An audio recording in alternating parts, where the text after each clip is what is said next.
Le Japon a remis Moscou fermement à sa place. Poutine est arrivé au Kouril et Tokyo a répondu de telle manière que le Kremlin a commencé à s'énerver. Le Japon est passé à l'offensive contre Moscou. Le Kremlin a tremblé. À Moscou, on parle déjà d'une nouvelle menace, mais ce n'est que la partie émergée de l'iceberg. Tokyo prépare un coup silencieux contre la Russie, ce qui permettra de récupérer les Kourils pour de bon. La vengeance de Tokyo commence. Le Kremlin tire déjà la sonnette d'alarme. Pourquoi Moscou réagit-elle si nerveusement aux actions de Tokyo? De quoi Poutine a-t-il réellement peur?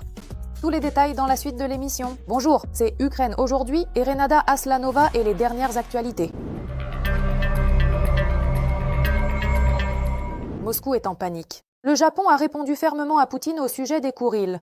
Le Kremlin a reçu un coup de la part du Japon auquel il ne s'attendait absolument pas. À Tokyo, on a remis la Russie à sa place et on a annoncé une protestation ferme. Et tout cela est arrivé parce que Poutine a visité l'île d'Iturup, l'un des territoires du Nord que le Japon considère comme les siens. Le président de la Fédération de Russie s'est rendu à l'usine de transformation de poissons Yasnoye, a inspecté la production et a discuté avec les employés. Tokyo passe à une politique de représailles agressives. Le Japon a lui-même posé des conditions à Moscou et a fait comprendre fermement que les règles russes ne s'appliquent pas ici. Le Premier ministre japonais a déclaré que Tokyo avait exigé à plusieurs reprises, à l'avance, que la Russie empêche la visite de Poutine sur les îles disputées. Moscou a ignoré les exigences et a maintenant reçu une réponse diplomatique ferme. Le Japon a souligné que la visite de Poutine contredit la position de Tokyo sur les territoires du Nord et constitue une insulte au peuple japonais. Le Japon a clairement défini ses exigences et force désormais le Kremlin à tenir compte de la position de Tokyo. Depuis le moment où, en janvier 2024, le président Poutine a déclaré qu'il visiterait certainement les territoires du Nord, le gouvernement japonais a demandé à plusieurs reprises à la partie russe de ne pas autoriser la visite du président sur ces territoires. Poutine est tout de même arrivé à Iturup. En réponse, le Japon a durci le ton. Tokyo a convoqué l'ambassadeur russe pour adresser une vive protestation diplomatique. Nous protestons fermement contre cela. Le Japon rejette fermement les revendications russes. Tokyo insiste sur le fait que les territoires du Nord sont des terres japonaises ancestrales, conformément à la position des autorités japonaises et au droit international. C'est pourquoi le Japon a qualifié la visite de Poutine à Iturup de catégoriquement inacceptable. Tokyo n'a pas l'intention de reconnaître le contrôle russe sur l'île et fait clairement comprendre sa position à Moscou. Nous ne pouvons, en toute honnêteté, absolument pas accepter une telle chose. Il semble que les Kourils deviennent un nouveau point de conflit. Tokyo prévient également, les actions du Kremlin ne font qu'aggraver les relations déjà tendues entre les deux pays. Selon le Premier ministre japonais, la visite de Poutine a encore exacerbé les sentiments anti-russes au Japon et a compliqué les perspectives de rétablissement des relations. Et Tokyo commence déjà ses représailles. Le Japon a tout simplement décidé d'écarter discrètement la Fédération de Russie. Le Kremlin est pris au piège du soft power. Le gouvernement japonais lance un plan d'annexion silencieuse des Kourils par le biais de l'économie. Tokyo a proposé à Moscou un plan détaillé pour prendre l'initiative sur les îles, du contrôle total de l'écologie à la télémédecine depuis Hokkaido. Il est prévu que les médecins japonais puissent consulter aussi bien les patients que les médecins russes locaux, y compris par Internet. Selon Tokyo, des entreprises privées russes et japonaises pourraient organiser des croisières maritimes pour les touristes japonais vers certaines îles des Kourils du Sud.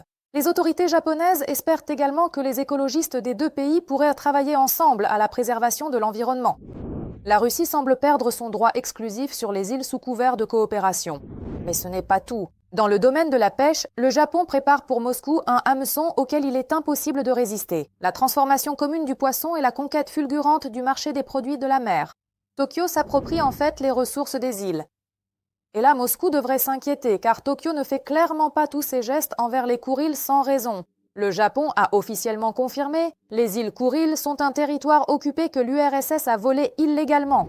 La Fédération de Russie considère les îles disputées comme faisant partie de l'oblast de Sakhalin, tandis que les autorités japonaises les incluent dans le district de Nemuro de la préfecture de Hokkaido. Le secrétaire général du gouvernement japonais a réaffirmé une fois de plus l'extension de la souveraineté du Japon sur ces îles. Les territoires du Nord sont des îles sur lesquelles s'exerce la souveraineté de notre pays, le territoire ancestral de notre pays. La position du gouvernement japonais reste inchangée. L'objet des négociations sur le traité de paix est l'appartenance territoriale des 4 îles. C'est la position constante de notre pays. Moscou tremble de peur. Nikolaï Patrouchev est entré dans une véritable hystérie. Le conseiller de Poutine voit dans les actions de Tokyo une préparation à un retour en force des terres. Il crie à de nouvelles revendications territoriales qui achèveront la Russie. Selon Patrouchev, Tokyo serait motivé par la soif de profit. Les Japonais convoitent les richesses incalculables du sous-sol russe et les ressources biologiques des Kourils. La peur décuple les dangers. Le Japon prépare le terrain pour formuler de nouvelles revendications territoriales, notamment dans les eaux des mers qui bordent la Russie, ce qui affecte directement les intérêts de la Russie en matière de sécurité nationale. Selon lui, la politique du Japon, qui cherche à récupérer les îles, s'avère être déterminée par un intérêt purement commercial. Ce dont les Japonais ont besoin aujourd'hui, ce n'est pas de justice concernant la question des soi-disant territoires du Nord, mais de ressources minérales et biologiques. Les profondeurs marines près des Kourils possèdent une hydrographie unique. Il a ajouté, pour discuter, soi-disant, il n'y a rien.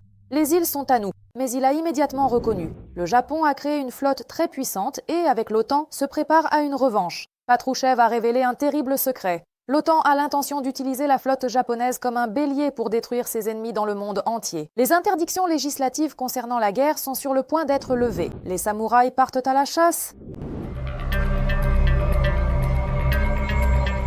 Alors que Poutine continue d'effrayer le monde avec des missiles, des sanctions et des menaces, l'une des puissances les plus influentes d'Asie a fait un choix que le Kremlin ne souhaitait probablement pas voir. Le Japon soutient activement l'Ukraine, renforce ses liens avec l'OTAN, obtient des garanties sécuritaires inédites des États-Unis et réaffirme ses revendications territoriales face à Moscou. La guerre, conçue par le Kremlin comme une démonstration de force, produit l'effet inverse. La Russie perd rapidement du terrain, même là où elle comptait encore récemment sur une neutralité prudente. Tous les détails dans le reportage. Le Japon a frappé fort contre la Russie. Le géant de l'Asie a pris le parti de l'Ukraine. Le pays que la propagande russe tentait depuis des années de présenter comme un partenaire prudent a choqué par une mesure exemplaire. Pour la première fois, il envoie ses militaires dans une mission de l'OTAN qui s'occupe directement du soutien à l'Ukraine. 4 représentants des forces d'autodéfense travailleront à Wiesbaden en Allemagne. C'est précisément là que sont coordonnées l'aide militaire aux forces armées ukrainiennes, la formation des militaires ukrainiens et la remise en état du matériel. Pour Moscou, il est particulièrement désagréable que les officiers japonais ne se contentent pas d'observer de côté. Ils étudieront les tactiques de combat modernes nées sur les champs de bataille en Ukraine. Cela crée une situation assez ironique. L'armée russe tente d'imposer au monde ses leçons de guerre, mais le résultat est que les principales puissances asiatiques viennent étudier l'expérience de la manière dont ces méthodes sont brisées avec succès par les défenseurs ukrainiens. Et ce n'est qu'une partie d'un processus beaucoup plus large. Le géant asiatique soutient de plus en plus activement l'Ukraine. Tokyo a officiellement rejoint le programme Pearl et a alloué près de 15 millions de dollars pour l'achat d'équipements américains destinés à l'Ukraine. Il s'agit officiellement d'équipements non létaux, mais l'essentiel ici n'est pas la liste des fournitures, mais le fait lui-même. Le Japon s'intègre de plus en plus activement dans le système de soutien international à Kiev et renforce sa coopération avec l'OTAN. À Tokyo, on parle aussi ouvertement de la nécessité de renforcer la sécurité face aux menaces venant de la Russie et de la Chine. Il n'est pas surprenant que le Kremlin ait commencé à réagir nerveusement au rapprochement du Japon avec l'Occident, bien que cela semble assez ironique. Le pays qui, lui-même, fait cliqueter ses armes près des frontières d'autrui depuis des années, s'indigne maintenant du renforcement de la défense de ses voisins. Pendant ce temps, les États-Unis ont envoyé un signal extrêmement clair à Tokyo. En cas de menace, Washington est prêt à utiliser tout son potentiel de défense, y compris ses forces de dissuasion nucléaire. Sur fond d'activités militaires croissantes de la Russie et de la Chine, cela signifie une chose. Le Japon reçoit des garanties de sécurité de plus en plus puissantes et le Kremlin, une preuve supplémentaire que ses actions ne font que renforcer la coalition d'États prêts à contenir conjointement les ambitions russes. Il n'est pas temps pour Poutine de se détendre, car le Japon a également rappelé une fois de plus qu'il ne renonce pas à ses revendications sur les soi-disant territoires du Nord et continue d'exiger le règlement du différend de longue date concernant les îles Kourils. La partie japonaise déclare sans détour, sans la résolution de cette question, un traité de paix complet entre les deux pays restera un rêve inaccessible. Les relations entre le Japon et la Russie sont complexes, mais notre détermination à résoudre la question des 4 îles du Nord et à conclure un traité de paix demeure inchangée. Et là, à Moscou, il semble qu'ils aient commencé à devenir visiblement nerveux. Le conseiller de Poutine, Nikolaï Patrushev, a pratiquement accusé le Japon de préparer de nouvelles revendications territoriales et a même perçu une menace pour la sécurité de la Russie. Selon lui, Tokyo ne s'intéresserait pas à la justice historique, mais aux ressources des îles Kouriles et des mers adjacentes. C'est assez amusant. Si les îles, comme l'assure le Kremlin, sont définitivement et irrévocablement russes, d'où vient alors cette réaction nerveuse à chaque déclaration venant de Tokyo ?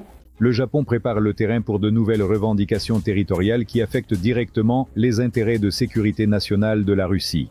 Le plus intéressant, c'est que les responsables russes déclarent simultanément avoir un contrôle total sur les îles tout en effrayant les citoyens avec la puissante flotte japonaise et le rapprochement de Tokyo avec l'OTAN.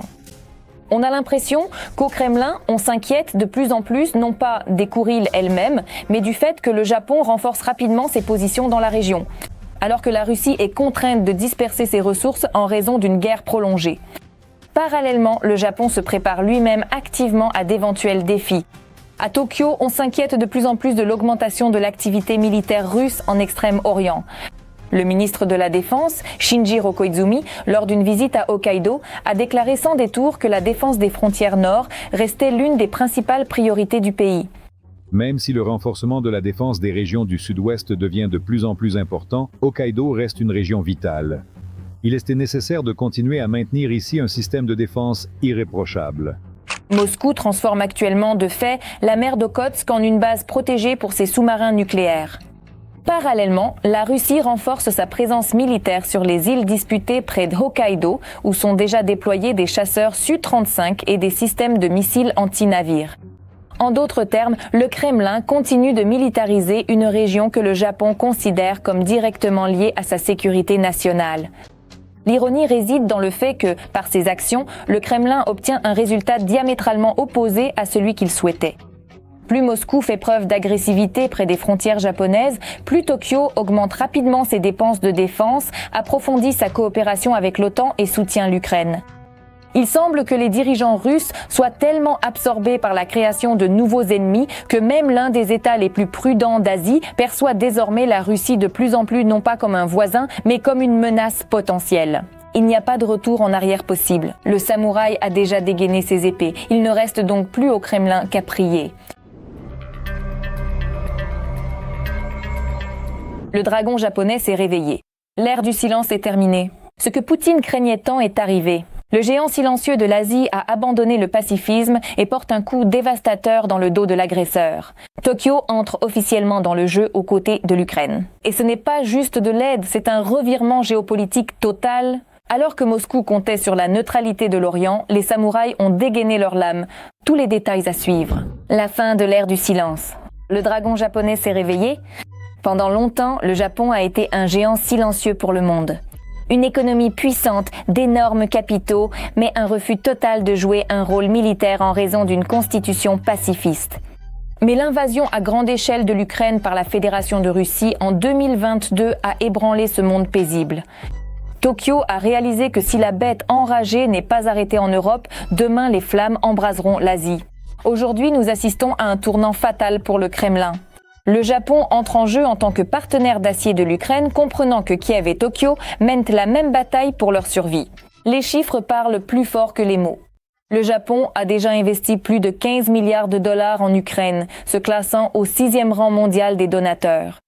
Mais le véritable choc pour le Kremlin est le nouveau paquet de 6 milliards de dollars pour 2026. C'est ce qu'a déclaré la vice-présidente de la Verkhovna Rada, Olena Kondratiuk. Kiev a déjà reçu de Tokyo plus de 2500 générateurs électriques, plus de 65 transformateurs, 10 groupes électrogènes et d'autres équipements essentiels pour soutenir et restaurer le système énergétique. 6 milliards, c'est près de 40% de toute l'aide des années précédentes cumulée. Tokyo ne se contente plus d'aider l'économie ukrainienne à survivre, mais investit dans la sécurité systémique en achetant des radars, des machines de déminage et des équipements de haute technologie, ce qui place notre armée bien au-dessus des occupants. Mais la véritable révolution se produit au niveau des lois. Jusqu'à récemment, le Japon interdisait la fourniture de chars, d'artillerie, de missiles, de navires et d'avions, ce que l'on appelle les 5 catégories. Mais dès le premier semestre 2026, ces restrictions seront levées. En février de cette année, des représentants de l'OTAN ont déclaré que le Japon prévoyait de rejoindre l'initiative Pearl pour soutenir l'Ukraine. Cela ouvre la voie à des livraisons systématiques d'équipements à double usage, allant des systèmes de communication sécurisés et de cyberdéfense aux puissants complexes radars, capables d'aveugler l'ennemi sur des centaines de kilomètres. Au-delà de la fourniture de matériel spécifique, il convient d'examiner la dimension plus large de la participation japonaise, le transfert de technologies, de savoir-faire et de pratiques institutionnelles. Le Japon a accumulé une expertise unique dans plusieurs domaines directement pertinents pour les besoins de l'Ukraine. Mais ce n'est pas un jeu à sens unique. Tokyo est vitalement intéressé par l'expérience de combat unique que l'Ukraine acquiert chaque jour en utilisant les systèmes les plus récents dans des conditions de guerre réelles. Cette alliance technologique transforme le soutien d'une aide humanitaire en un véritable partenariat. Mais il y a un problème, ou plutôt une épine dans le pied de Tokyo. C'est Moscou. Tokyo part à la chasse.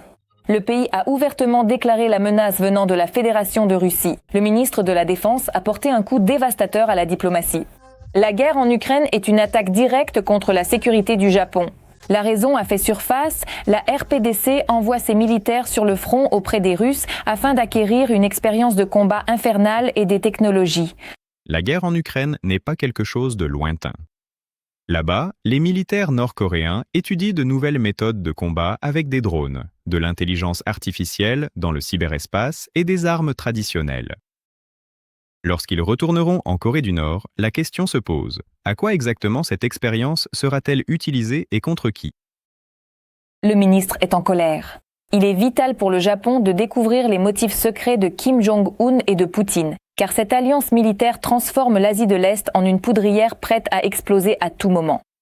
Mais la vengeance contre la Russie est déjà préparée. Le Kremlin est pris au piège du soft power. Le gouvernement japonais lance un plan d'annexion silencieuse des Kourils par le biais de l'économie. Tokyo a proposé à Moscou un plan détaillé pour prendre l'initiative sur les îles, allant du contrôle total de l'écologie à la télémédecine depuis Hokkaido. Il est prévu que les médecins japonais puissent consulter aussi bien les patients que les médecins russes locaux, y compris en ligne. Selon Tokyo, des entreprises privées russes et japonaises pourraient organiser des croisières maritimes pour les touristes japonais vers certaines îles des Kourils du Sud. Les autorités japonaises espèrent également que les écologistes des deux pays pourraient travailler conjointement à la préservation de l'environnement. La Russie semble perdre son droit exclusif sur les îles sous couvert de coopération. Mais ce n'est pas tout. Dans le domaine de la pêche, le Japon prépare un piège pour Moscou, auquel il est impossible de résister. La transformation commune du poisson et une mainmise fulgurante sur le marché des produits de la mer. Tokyo s'approprie en fait les ressources des îles. Et là, Moscou devrait s'inquiéter, car toutes ces démarches de Tokyo concernant les Kourils ne sont manifestement pas le fruit du hasard. Le Japon a officiellement confirmé, les îles Kourils sont un territoire occupé, illégalement confisqué par l'URSS. La Fédération de Russie considère ces îles comme faisant partie de l'oblast de Sakhalin, tandis que les autorités japonaises les incluent dans le district de Nemuro de la préfecture de Hokkaido. Le secrétaire général du gouvernement japonais a réaffirmé que la souveraineté du Japon s'étendait à ces îles. Les territoires du Nord sont des îles sur lesquelles s'exerce la souveraineté de notre pays, le territoire originel de notre État. La position du gouvernement japonais n'a pas changé. L'objet des négociations sur le traité de paix est l'appartenance territoriale des 4 îles. C'est la position constante de notre pays. Moscou est secoué. Nikolaï Patrouchev est en proie à une véritable hystérie.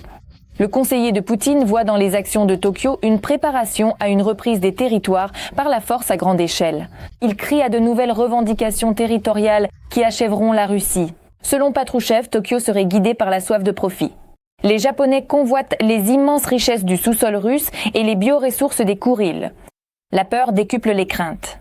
Le Japon prépare le terrain pour formuler de nouvelles revendications territoriales, notamment dans les eaux des mers bordant la Russie, ce qui affecte directement les intérêts de la Fédération de Russie en matière de sécurité nationale. Il a ajouté qu'il n'y avait rien à discuter. Les îles sont à nous. Mais il a immédiatement reconnu, le Japon a créé une flotte puissante et avec l'OTAN se prépare à la revanche. Le pacifisme a été jeté à la poubelle. Tokyo passe à une politique de vengeance agressive. Patrouchev a révélé un terrible secret. L'OTAN prévoit d'utiliser la flotte japonaise comme un bélier pour détruire ses ennemis dans le monde entier. Les interdictions législatives sur la guerre sont sur le point d'être levées. Les samouraïs partent à la chasse. Le Japon a officiellement fait un choix et ce choix est l'Ukraine. Le chantage de Moscou concernant les Kourils et les menaces nucléaires de la RPDC n'ont fait que renforcer la volonté de Tokyo. La patience des samouraïs a laissé place à des actions décisives. Avec un budget militaire record et une nouvelle stratégie pour l'industrie de la défense, le Japon devient un bouclier d'acier à l'Est, ne laissant aucune chance à la Russie et à ses alliés de prendre leur revanche. Le Kremlin voulait isoler l'Ukraine, mais il a fini par se retrouver face à l'adversaire le plus puissant, un grand Japon renaissant. L'économie russe entre dans une phase d'épuisement systémique. L'économie de l'ennemi touche le fond. Dans ce contexte, même les déclarations officielles sur la stabilité ressemblent à une tentative de masquer l'effondrement accéléré du système, où l'argent se raréfie et les problèmes s'accumulent de mois en mois. Et il est symptomatique qu'à ce moment précis, une figure clé du bloc financier qui maintenait habituellement la structure économique à flot disparaisse de la scène. Son absence ne fait que renforcer le sentiment que le système économique russe entre dans une zone dangereuse où le contrôle s'affaiblit progressivement et où les fissures ne peuvent plus être dissimulées. Plus de détails à ce sujet dans le reportage. Ne manquez pas ça ? La disparition soudaine et presque démonstrative de la principale figure financière de la Russie soulève déjà plus de questions que de réponses. Elvira Nabiullina, la chef de la Banque centrale de Russie, la personne qui a maintenu l'économie russe sous assistance respiratoire pendant des années, disparaît soudainement des processus clés au moment même où la pression économique sur le Kremlin ne fait que croître. Récemment, elle était absente d'une réunion économique à huis clos avec Poutine où étaient discutés les investissements et l'inflation, c'est-à-dire en fait l'état des finances russes en mode survie. Et cela ne ressemblait pas à une absence ordinaire. Toutes les figures clés du gouvernement étaient présentes à la réunion, mais sans la Banque centrale, qui est pourtant habituellement au cœur de telles discussions. On a l'impression que le fusible principal a été délibérément retiré du système. Cela semble encore plus étrange étant donné que ce n'est pas la première fois que Nabiullina disparaît. Elle a manqué de grands forums économiques et n'est pas apparue lors d'événements publics, les explications officielles se résumant à un arrêt maladie. Mais plus ces disparitions se multiplient, moins elles ressemblent à des coïncidences et plus elles apparaissent comme un symptôme. Et là, une image désagréable pour le Kremlin commence à se dessiner. La personne qui, pendant des années, a colmaté les brèches de l'économie russe après les sanctions et les crises, disparaît soudainement au moment même où cette économie entre dans une phase d'accumulation de problèmes. Et si l'on écarte les formulations diplomatiques, cela ressemble à une situation où le principal mécanisme financier de gestion de crise a été soit écarté, soit n'est plus capable de soutenir un système qui craque de toutes parts. Le fond de la tirelire du Kremlin qui a financé la guerre pendant des années commence déjà à apparaître. Les économistes de premier plan sont arrivés à la conclusion suivante. Au cours de la 5e année de guerre à grande échelle, la Russie a presque épuisé ses réserves financières. Ce que Moscou a longtemps présenté comme une résilience économique ressemble désormais à une tentative de dissimuler les fissures dans les fondations d'une maison qui s'affaisse lentement mais sûrement. Selon les estimations des experts, l'économie russe ne s'est pas encore effondrée, mais ses piliers structurels s'effritent littéralement sous nos yeux. La croissance économique s'est pratiquement arrêtée et le déficit budgétaire a dépassé l'objectif annuel dès les 3 premiers mois de l'année. La situation concernant le pétrole est particulièrement symbolique. Même si les prix de l'or noir augmentent temporairement, les frappes ukrainiennes sur les infrastructures pétrolières et gazières nuisent de plus en plus douloureusement aux exportations russes. Il en résulte un paradoxe embarrassant pour le Kremlin. Le pétrole est toujours extrait, mais les revenus se font de plus en plus rares. Ce qui est tout aussi inquiétant pour Moscou, c'est que la Russie devient de plus en plus dépendante économiquement de la Chine. Si auparavant le Kremlin rêvait d'un partenariat stratégique égalitaire, la situation ressemble désormais de plus en plus à une relation entre créanciers et débiteurs où c'est Pékin qui dicte les règles du jeu. Et la facture d'une telle dépendance, comme le préviennent les économistes, ne fera qu'augmenter d'année en année. Le plus intéressant, c'est que les experts occidentaux parlent déjà ouvertement d'une fenêtre d'opportunité. Selon eux, c'est précisément maintenant que la pression des sanctions peut porter un coup extrêmement douloureux à la Russie, surtout lorsqu'il s'agit de la flotte fantôme qui aide le Kremlin à contourner les restrictions et à alimenter son budget militaire. Et tandis que la propagande russe continue de raconter des contes de fées sur une économie qui a résisté, les chiffres murmurent de plus en plus fort une toute autre histoire. La marge de manœuvre s'amenuise, les réserves s'épuisent et la facture de la guerre ne fait que commencer à arriver. Et ce ne sont pas là toutes les mauvaises nouvelles. Dans le contexte des frappes massives de drones ukrainiens, la production pétrolière en Russie a chuté à son niveau le plus bas depuis un an. Et il s'agit là d'un coup porté non seulement à son image, mais aussi à sa principale source de revenus qui permet au Kremlin de continuer à financer la guerre. Selon les données de l'OPEP, en mai, les entreprises russes ont produit en moyenne un peu plus de 9 millions de barils de pétrole par jour. C'est près de 700 000 barils de moins que le niveau que Moscou devait assurer dans le cadre des accords du cartel. Pour un pays dont le budget dépend de manière critique des revenus pétroliers, une telle différence ressemble à un signal d'alarme qu'il n'est plus possible de dissimuler derrière les déclarations pompeuses de la propagande. Il y a un an déjà, l'Institut pour l'étude de la guerre écrivait que la Russie ne pouvait plus mener la guerre et développer sa propre économie en parallèle. Dans l'ensemble, c'est bien le cas. Les chiffres officiels fournis par le ministère russe des Finances indiquent qu'au 1er juin de cette année, le déficit budgétaire de la Russie s'élève à 6 000 milliards de roubles. C'est-à-dire que même à une période où les prix mondiaux du pétrole ont augmenté, la Russie aurait dû gagner davantage. Mais au 1er mai, le déficit était de 5,8 000 milliards. Et au 1er juin, il atteignait déjà 6 000 milliards. Selon Ivan Huss, même les prix élevés du pétrole ne sauvent plus l'économie russe. Le trou dans le budget ne disparaît pas. Au contraire, il ne fait que s'agrandir. Parallèlement, les entreprises perdent l'envie d'investir dans l'avenir du pays. Rien qu'au premier trimestre de cette année, le volume des investissements a chuté de 14,1% par rapport à l'année dernière. Et c'est déjà un signal alarmant pour le Kremlin. Car lorsque les investisseurs commencent à fuir l'économie, les problèmes à venir pourraient s'avérer bien plus graves que ce que montrent les statistiques officielles. Quand on dit que la situation économique en Russie est au bord de la récession, non, ce n'est pas le bord de la récession, c'est déjà la récession. Pour l'instant, on ne peut que spéculer si cela se transformera en une récession prolongée, voire en une dépression qui durera plusieurs années. C'est pourquoi la situation économique là-bas est vraiment très mauvaise. La Russie dispose-t-elle de réserves ? Je penche tout de même pour l'idée qu'il reste des réserves cette année. Concernant l'année 2027, il y a déjà moins de certitudes. La cause de cette crise est évidente. Rien qu'au cours du mois de mai, l'Ukraine a mené au moins 31 attaques contre des raffineries de pétrole russes, des terminaux d'exportation maritime et des infrastructures de pipeline. C'est le niveau le plus élevé de telles frappes depuis le début de la guerre à grande échelle. Et si auparavant l'industrie pétrolière russe se sentait relativement intouchable, désormais les drones rappellent régulièrement que même à des milliers de kilomètres du front, la sécurité n'est plus garantie. Le plus douloureux pour le Kremlin, c'est qu'il ne s'agit pas simplement d'explosions isolées ou de dommages locaux. Progressivement, c'est la base économique même de la machine de guerre russe qui est visée. Car chaque terminal endommagé, chaque raffinerie à l'arrêt et chaque baril non produit, c'est autant d'argent en moins pour les missiles, les chars et la poursuite de la guerre. Et si hier encore, Moscou se vantait de son statut de superpuissance énergétique, aujourd'hui, les drones ukrainiens ont commencé à fermer méthodiquement le principal robinet pétrolier du Kremlin. Et plus cette pression économique durera, moins la Russie aura de marge de manœuvre. Ce que Poutine a lancé comme une guerre d'usure se retourne désormais contre lui. Et dans cette nouvelle réalité, la question principale n'est plus de savoir combien de trous économiques la Russie pourra encore colmater, mais à quelle vitesse le système commencera à perdre le contrôle, alors que l'argent s'épuise plus vite que les déclarations sur la stabilité. Et vous, que pensez-vous de ces événements ? Dites-nous ce que vous en pensez en commentaire et likez la vidéo. Restez informés de l'essentiel. La suite bientôt.